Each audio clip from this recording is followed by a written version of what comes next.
মুখ্যমন্ত্রী হিসেবে তিনি একটা ক্লাউন হিসেবে ভারতবর্ষে পরিচিত হয়ে গিয়েছেন। কোনো ভোটারেরই তো তার পাশে দাঁড়ানো উচিত না, যাদের সামান্যতম বোধ বুদ্ধি কাজ করে বা যারা সামান্যতম সমাজের মঙ্গলের কথা ভাবেন, যারা শিক্ষার কথা ভাবেন, স্বাস্থ্যের কথা ভাবেন, কারোই উচিত না তার পক্ষে দাঁড়ানো। এই মামলার ভবিষ্যৎ কি হতে পারে? ভবিষ্যৎ সবাই জেলে যাবে, কেউ বাঁচতে পারবেন না। এটা কি আর নারদা সারদা করা যাবে না। এবং এটা রাজ্য সরকারের পরিকল্পনা, এটা কোনো ব্যক্তিগত একজন দুজন নেতা বা সচিবদের পরিকল্পনায় নয়, এটা মুখ্যমন্ত্রীর পরিকল্পনা। একদম অন ক্যামেরা বলছেন। আমি বারবার বলেছি, এটা নতুন নয়, এটা আমি ধারাবাহিকভাবে বলছি। তৃণমূল কংগ্রেসের ভবিষ্যৎ একদম তৃণে মিশে যাওয়া, এছাড়া আর কিছু না। নমস্কার স্যার, ক্যাম্পেইন কলিং মিডিয়া আপনাকে স্বাগত। নমস্কার স্যার, যে প্রশ্নটা দিয়ে প্রথমেই শুরু করব, যেভাবে আমরা দেখলাম গতকাল রাজ্যের বিরোধী দলনেতা শুভেন্দু অধিকারী তাকে আটকানো হলো রাজভবনে যেতে। রাজভবনে তিনি যাচ্ছিলেন এবং রাজভবনে যেতে তাকে রীতিমতো আটকানো হলো। রাজ্যপাল কি করতে আছে এখন প্রশ্ন উঠছে, কি বলবেন? দেখুন, এই সমস্ত নিছক অপ্রয়োজনীয় জিনিস নিয়ে নাড়াচাড়া হচ্ছে। রাজ্যপালের সঙ্গে দেখা করতে গেলে রাজ্যপালের অনুমতি নিয়ে যেতে হয়। রাজ্যপালের অনুমতি ছাড়া দেখা করা যায় না। এখন বিরোধী দল নিয়ে দেখা করতে গেছেন, হয়তো অনুমতি নেননি আগে থেকে, পুলিশ তার কর্তব্য পালন করেছে। এই সব কিছুর মধ্যে একটা কোনো দূরভিসন্ধি খুঁজে পাওয়ার চেষ্টা করাটা আবার ভুল। রাজ্যের 42টা আসনের মধ্যে 29টি আসনে জিতেছে জোড়াফুল। 29টি আসন পেলেও গত কয়েকদিনে দলের নেতা কর্মী থেকে প্রশাসনের সঙ্গে যুক্ত আধিকারিক মুখ্যমন্ত্রীর ধমক খেয়েছেন অনেকেই।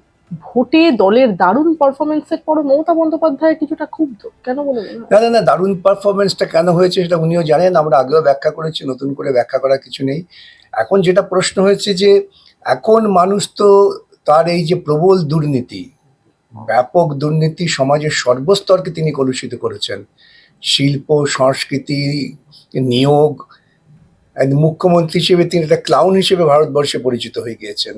এই সব থেকে তো মুক্ত হতে পারছেন না, সেই ধাক্কা আছে, এবং সেই ধাক্কা আছে বলে এখন তিনি ক্ষিপ্ত হয়ে তাকে বলছেন।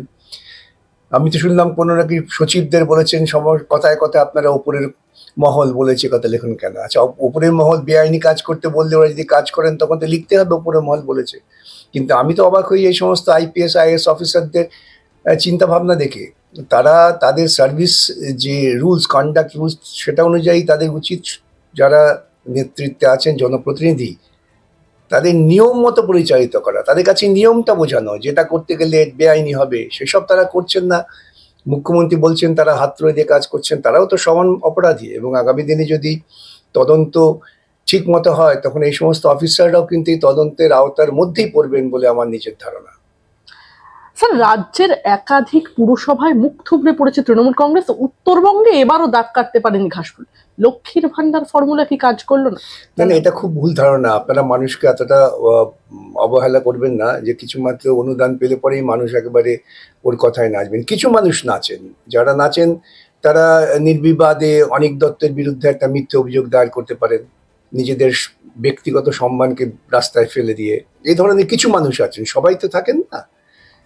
এখন প্রত্যেক মানুষই ভাবেন জীবন জীবিকা, ভারতবর্ষের প্রজাতান্ত্রিক যে অধিকার, সরকারের পরিকল্পনা মানুষের অধিকার, এটা কারো অনুদান বা কারো কৃপা নয়। এটাও তো মানুষ ধীরে ধীরে বুঝতে শুরু করেন, এবং মানুষ বুঝতে শুরু করছেন বলেই ওদেরই আতঙ্ক। কলকাতা শহরের বহু ওয়ার্ডে পিছিয়ে তৃণমূল। শিক্ষিত শহুরে ভোটাররা সকলে পাশে দাঁড়ালেন, কেন মনে হয়? কোনো ভোটারেরই তো তার পাশে দাঁড়ানো উচিত না, যাদের সামান্যতম বোধ বুদ্ধি কাজ করে বা যারা সামান্যতম সমাজের মঙ্গলের কথা ভাবেন, যারা শিক্ষার কথা ভাবেন, স্বাস্থ্যের কথা ভাবেন, কারোই উচিত না তার পক্ষে দাঁড়ানো। কিন্তু তথাকথিত শিক্ষিত ভোটাররা ভোট দিয়েছেন বিজেপির পক্ষে, আরো মারাত্মক ব্যাপার। বিজেপি তো আরো বড় সর্বনাশা শক্তি ভারতবর্ষের বুকে। মমতা তো বিজেপিরই একটা অংশ হিসেবে কাজ করছেন। এই বোধটা যতক্ষণ না মানুষের মনে তৈরি হচ্ছে ততক্ষণ তো পশ্চিমবঙ্গ তথা ভারতবর্ষের বিপদ কাটছে না। শিক্ষিত ভোটাররা, বিশেষ করে পশ্চিমবাংলার শিক্ষিত ভোটাররা তবে পদ্ম শিবিরের দিকে ঝুঁকছেন বলছেন একদম। এটা তো বিপজ্জনক ঝোঁক। তাদের বিচার করার মতো ক্ষমতা নেই। তারা ওই বাইনারি শিকার হয়ে পড়েছেন। তারা মনে করছেন চোর বনাম ডাকাতের লড়াই হচ্ছে, আমি ডাকাত না দিয়ে চোরকে দিলাম। এটা তো কোনো বুদ্ধিমানের লক্ষণ নয়, এটা তো সুচিন্তিতার লক্ষণ নয়। এই লক্ষণটা কিন্তু প্রকৃতপক্ষে নিজস্ব চিন্তা ভাবনা করার না করারই লক্ষণ, অন্যের প্রচারে, অন্যের মনোভাবে প্রভাবিত হওয়ার লক্ষণ। আপনি জিজ্ঞাসা করুন যে কোনো একজন মানুষকে, তিনি হয়তো পদ্মফুলে ভোট দিয়েছেন, কেন পদ্মফুলে ভোট দিলেন? তিনি বলেন মমতাকে ঠেকাবার জন্য, বলবেন আমার ধারণা। তো মমতাকে ঠেকাবার জন্য আপনি কি গঙ্গার পাড়ে দাঁড়িয়েছেন, নর্দমায় কি হুমড়ি খেয়ে পড়বেন? বিকল্পটা তো আপনাকেই খুঁজতে হবে। সেই বিকল্প খোঁজার দায়িত্বটা তারা নিচ্ছেন না, এবং যার ফলে তারা আরো ক্রমশ ক্রমশ অন্ধকারের দিকেই এগোচ্ছেন। বিজেপি আর মমতা কেউ কারো বিকল্প হতে পারে না। রাজ্যের 4টি বিধানসভা কেন্দ্রে উপনির্বাচন রয়েছে আগামী 10ই জুলাই। এই 4 বিধানসভা উপনির্বাচনেও কি বাম কংগ্রেসের যৌথ লড়াই হবে, এবং ফলাফল কি এবার ভালো হতে পারে বলে আপনার মনে হয়? আমার তো মনে হয় যৌথ লড়াই হওয়া উচিত। এই যে স্বৈরতান্ত্রিক দেশ বিরোধী শক্তি, আমি দুটোকেই বলি, মমতা এবং বিজেপি উভয়ই। দেশ মানে তো শুধুমাত্র সীমান্ত সুরক্ষা নয়, দেশ মানে মানুষের মানবিক মূল্যবোধ, মানুষের শিক্ষা, স্বাস্থ্য, চেতনা, সততা, এই সমস্ত হচ্ছে সব নিয়ে দেশ। এইগুলোকে যারা ধ্বংস করছে তাদের পক্ষে দাঁড়াবার তো কোনো যুক্তি আমি খুঁজে পাই না। অনেকে হয়তো আমার উপর ক্ষুব্ধ হবেন আমার কথা শুনে, কিন্তু তারা যদি একটু ঠান্ডা মাথায় ভাবেন তখন দেখবেন তারা একটা সুচিন্তিত চিন্তার দিকে এগোচ্ছেন। যে মোদি গোটা ভারতবর্ষের মানুষকে বিভাজনের কথা বললেন, যে মোদি গোটা ভারতবর্ষের মানুষকে বোঝাবার চেষ্টা করলেন রাম মন্দির হচ্ছে একমাত্র বিকল্প ভারতবর্ষের রক্ষার জন্য, যিনি নিজেকে দেবতা বলে দাবি করতে শুরু করলেন, এই ধরনের একটা অশ্লীল সংস্কৃতি আমি বলি এটাকে, তার হয়ে যিনি যারা প্রচার করছেন তাকে ভোট দেওয়া মানে তো অশ্লীলতাকে প্রশ্রয় দেওয়া। কিভাবে বলছেন, যেখানে সদ্য হয়ে যাওয়া ভোটে ভালো ফলটা হয়নি, মানে যৌথভাবে আপনারা তো লড়াই করেছেন? হয়নি, এটা লড়াইয়ের ব্যাপার, একটা দীর্ঘ লড়াই। সেই লড়াইটাকে চালাতে হবে মানুষের জীবন জীবিকা, সুস্থ চিন্তা, ধর্মনিরপেক্ষতা, সামাজিক মূল্যবোধ, এগুলো ফিরিয়ে আনার জন্য ধারাবাহিক লড়াই চালাতে হবে। কংগ্রেস ইতিপূর্বে তো ভুল করেছে, বহু ভুল করেছে, বামপন্থীরা কোথাও কোথাও কৌশলগত ভুল করেছে, কিন্তু তার থেকে তো শিক্ষা নিয়ে আমরা আগামী দিনে একটা সংগঠিত লড়াইয়ের পথে যাব, এটা তো আমি বিশ্বাস করি। এবং 2011 সালের পর থেকে বহু জায়গায় আমরা সংগঠিতভাবেই, সেটা হয়তো দলীয় সিদ্ধান্ত কোথাও কোথাও ছিল না, না কংগ্রেসের না বামেদের, কিন্তু যারা মাঠে লড়াই করেন তারা তো একসঙ্গে লড়াই করেছি, আমরা মানুষের কাছে গিয়ে দাঁড়িয়েছি। এটা তো আমাদের এই সেফ ডেমোক্রেসি ফোরাম তৈরি করে, সেখানে তো রাজনৈতিক দল ও নির্বিশেষে মানুষেরা ছিলেন, এমনকি মমতাকে নিয়ে হইচই করেছিলেন এমন মানুষও আমাদের সঙ্গে ছিলেন তখন অধিকার রক্ষার আন্দোলনে। তবে এইভাবেই তো আমাদের এগোতে হবে। কৌশলগত ত্রুটি হয়েছে, তাহলে সেটা কিছুটা মেনে নিচ্ছে। কৌশলগত ত্রুটি তো হতেই পারে, এবং সেটা কোনো অপরাধ নয়। কৌশলগত ত্রুটি তো মানুষ যারা কাজ করে তাদের ত্রুটি হয়, যারা কাজ করে না তারা সবার ভুল ধরতে পারেন, কিন্তু তাকে কাজ করতে হয় না। সে প্রবাদ আছে না, যে রান্না করে তারই রান্নার ভুল হয়, নুন বেশি হয় কিংবা নুন কম হয়, যে রান্না করেই না তার আর কি হবে। একদমই। স্যার, এবার রাজ্যে আমরা দেখেছিলাম যে এক ঝাঁক তরুণ মুখকে প্রার্থী করেছিল সিপিআইএম, তাদের সকলেরই আমরা দেখেছি খুব একটা ফলাফল ভালো হয়নি। একদম রাজ্যের বিরোধী শিবির বলছে জামানত বাজেয়াপ্ত। জামাত বায়িত হয়েছে তো ঘটনা, তাতে কি হয়েছে? তাতে কি তারুণ্যের দীপ্তি কমে যাবে? যারা লড়াই করেছেন, লড়াই করছেন, তারা লড়াই করবেন। এই যে সমস্ত তরুণরা নির্বাচনে প্রার্থী হয়েছেন, তারা হঠাৎ করে নির্বাচনে আসেননি, বা কোনো রঙিন মঞ্চ থেকে এসে তাদের টেনে আনা হয়নি। তারা প্রত্যেকেই মাঠে ঘাটে লড়াই করা ছেলে মেয়ে, তারা হাজার হাজার মাইল পথ হেঁটেছেন মানুষের জন্য, এবং তারা আগামী দিনের মানুষের জন্য লড়বেন, লড়াই করবেন। এই নিয়ে কোনো শঙ্কা, তাদের মধ্যে কোনো শঙ্কা নেই, আমাদের মধ্যেও শঙ্কা নেই। আমরা জানি এভাবেই লড়তে লড়তে সমাজকে পরিবর্তন করতে হয়। স্যার, লিপস অ্যান্ড বাউন্স, যে লিপস অ্যান্ড বাউন্সকে নিয়ে এত চর্চা ছিল, সেই লিপস অ্যান্ড বাউন্সের মাত্র 7 কোটি টাকা বাজেয়াপ্ত হলো, এবং বিচারপতি অমৃতা সিনহার একের পর এক কড়া প্রশ্নের মুখে পড়তে হলো এনফোর্সমেন্ট ডাইরেক্টরেটকে। অন্যদিকে সুজয় কৃষ্ণ ভদ্রের কণ্ঠস্বরের নমুনা পরীক্ষার ফল কি হলো তা নিয়েও কি অগ্রগতি হয়েছে সেই নিয়েও এদিন প্রশ্ন করেন বিচারপতি। রাজ্যের রিপোর্ট এখনো না আসায় অসন্তোষ প্রকাশ করেছেন বিচারপতি অমৃতা সিনহা। আগামী 30শে জুলাই মামলার পরবর্তী শুনানি রয়েছে। এই মামলার ভবিষ্যৎ কি হতে পারে? ভবিষ্যৎ সবাই জেলে যাবে, কেউ বাঁচতে পারবেন না। এটা কি আর নারদা সারদা করা যাবে না? নারদা সারদাকে ম্যানেজ করা গেছে মোদির সঙ্গে আতাত করে, এটাও চেষ্টা চলছিল। এখন হয়তো সাময়িক একটু চিড় খাচ্ছে, অনেকে ভাবছেন কিচ্ছু চিড় খায়নি, ওদের মধ্যে বোঝাপড়া ঠিক আছে। কিন্তু আমরা বারে বারে এই আঘাত করতে করতে, ভাঙ ভাঙ কারা ভাঙ, আঘাতে আঘাতে কর, আমরা এই আঘাত করতে করতেই, আর ইতিবাচক হচ্ছে যে বিচার ব্যবস্থার বিচারকেরা তারা এই দুর্নীতিকে আর মেনে নিচ্ছেন না, মেনে নিতে পারছেন না এত বড় দুর্নীতি। এরই শিক্ষা, এরই প্রতিফলন দেখতে পেলাম নিট 2024-এ।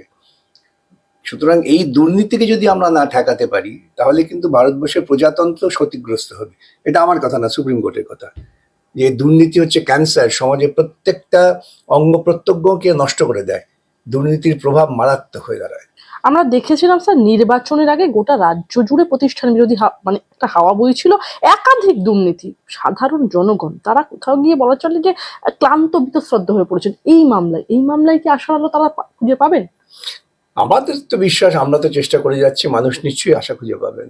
দুর্নীতি কখনো শেষ পর্যন্ত জয়লাভ করতে পারে না। আর এই যে দুর্নীতি সমাজের একদম শিকড়ে পৌঁছে গিয়েছে, এটা একটা কনস্টেবলের লরির থেকে 5 টাকা নিলাম সেটা নয়। যারা এখন লরির থেকে 5 টাকা নিয়ে তো 10 টাকা নিয়ে গর্ব করে বলে আমাদের মন্ত্রী নেয়, আমি দেবো না কেন। অনেকে বলেন যে এই ছোটখাটো এদের কেন করছে, এই যে মন্ত্রীরা করছে তাদের তো ঠেকাতে পারছো না, এই অভিযোগ আমাকে অনেকে করেন, ক্ষোভ প্রকাশ করেন। তা আমরা সবটা নিয়ে তো ভাবতে হবে। দুর্নীতির পক্ষে দুর্নীতি দিয়ে সওয়াল হয়ে যাচ্ছে, তার বিরুদ্ধে তো মানুষকে সচেতন হতেই হবে। একদমই। আর নিয়োগ দুর্নীতির বিরুদ্ধে আন্দোলনকে ভাঙার জন্য চাকরি প্রার্থীদেরই কয়েকজনকে বেআইনি নিয়োগ দিয়েছিল রাজ্য সরকার।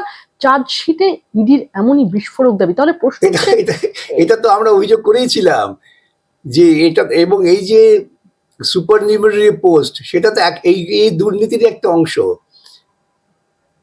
অংশ যারা আন্দোলন করছেন মুখিয়া, তাদেরও দুর্নীতির মধ্যে ঢুকিয়ে দাও। সেই অনেক কলেজ জীবনে অনেক ছেলেমেয়েরা দেখবেন নিজেরা যখন মদ খাচ্ছে, যে বন্ধু মদ খায় না তাকে জোর করে মদ খাইয়ে দাও, যারা তুই বাড়িতে বলবি না তুই কাউকে। তো এটা তো সেই অবস্থায় রাজ্য সরকার তো সেই পরিকল্পনাই করেছেন, এবং এটা রাজ্য সরকারের পরিকল্পনা, এটা কোনো ব্যক্তিগত একজন দুজন নেতা বা সচিবদের পরিকল্পনায় নয়, এটা মুখ্যমন্ত্রীর পরিকল্পনা। একদম অন ক্যামেরা বলছেন। আমি বারবার বলেছি, এটা নতুন নয়, এটা তো আমি ধারাবাহিকভাবে বলছি। এই দুর্নীতি কি তাহলে পরিকল্পিত? সম্পূর্ণ পরিকল্পিত। এরপর আসি চাকরি দুর্নীতি, যার রায় আগামী জুলাই মাসে বেরোবে। কি মনে হয় আপনার, এই রায় কি সরকারের বিপক্ষে যাবে? দেখা যাক, আমরা তো অপেক্ষা করি, আমরা তো কি রায় হবে কথা বলতে পারি না, বলা উচিত নয়। একদমই। কিন্তু আমরা নির্ভর করি তথ্যের ওপর, যে তথ্যের ওপর আমরা এখানে কলকাতা হাইকোর্টের ডিভিশন বেঞ্চে এই দুর্নীতির মুখোশ খুলতে পেরেছি, সেটা আমরা সুপ্রিম কোর্টে পারবোই আশা করি। স্যার, হিডকোর জমি বন্টন নিয়ে সম্পূর্ণ তদন্তের নির্দেশ দিলেন মুখ্যমন্ত্রী মমতা বন্দ্যোপাধ্যায়। চেয়ারম্যান থাকাকালীন কোন পদ্ধতিতে জমি বিলি করেছেন দেবাশিস সেন, সেই বিষয়ে খোঁজ নিতে বলছেন তিনি। আর কি বলবেন? তো তদন্ত করুন, উনি কোনো তদন্তই করেন না। এই যে তদন্ত করবো লম্পজম্প করছেন না, দেখবেন 7 দিন বাদে এই নিয়ে কোনো কথা নেই। তখন বলে দুর্নীতির ফাইলটা কোথায়, ও বিকাশবাবুর লোকেরা নিয়ে গেছে, এটাই বলবে। বাংলায় কেন এত দুর্নীতির প্রভাব ভোটের ফলাফলে পড়লো না স্যার? পড়বে, এখন পড়েনি, পড়বে, এই মুহূর্তে হয়তো পড়েনি, কিন্তু নিশ্চয় আগামী দিনে নিশ্চয়ই পড়বে। স্যার, এর আগে আপনি বলেছিলেন গোটা ক্যাবিনেটটাই জেলে চলে যাবে ভোটের এই ফলাফলের পর। এখনো কি আপনি আপনার সেই বক্তব্যই? দেখুন, দুর্নীতি অপরাধ তা ভোটে জেতা দিয়ে নির্ণয় হয় না। তাহলে তো পাড়ায় পাড়ায় চোর ডাকাতরা সবাই কিন্তু কিছু কিছু লোককে সাহায্য করেন, তার পক্ষে দাঁড়িয়ে যাবে। শাহজাহানের পক্ষেও কিছু লোককে দাঁড়িয়েছিল ও দাঁড় করানো হয়েছিল, তারা সকলেই বলেছিল শাহজাহান আমাদেরকে উপকার করেন। সেটা দিয়ে তো আর ঠিক হবে না যে অন্যায় দুর্নীতি চুরি যেটা হচ্ছে। আমি যদি আপনার গলার হারটা চুরি করে নিয়ে এসে 3 জনকে খাইয়ে আমার পক্ষে দাঁড় করিয়ে দিলাম, তাহলে কি আমার হার চুরি করাটা খুব ন্যায়সঙ্গত হলো? সুতরাং আইনটা সবার ঊর্ধ্বে, সংবিধানটা সবার ঊর্ধ্বে। স্যার, আমার শেষ প্রশ্ন আপনাকে, তাহলে বাংলায় তৃণমূল কংগ্রেসের ভবিষ্যৎ কি যদি একটু বলেন? তৃণমূল কংগ্রেসের ভবিষ্যৎ একদম তৃণে মিশে যাওয়া, এছাড়া কিছু না। স্যার, অনেক ধন্যবাদ আপনাকে আমাদের সঙ্গে থাকার জন্য।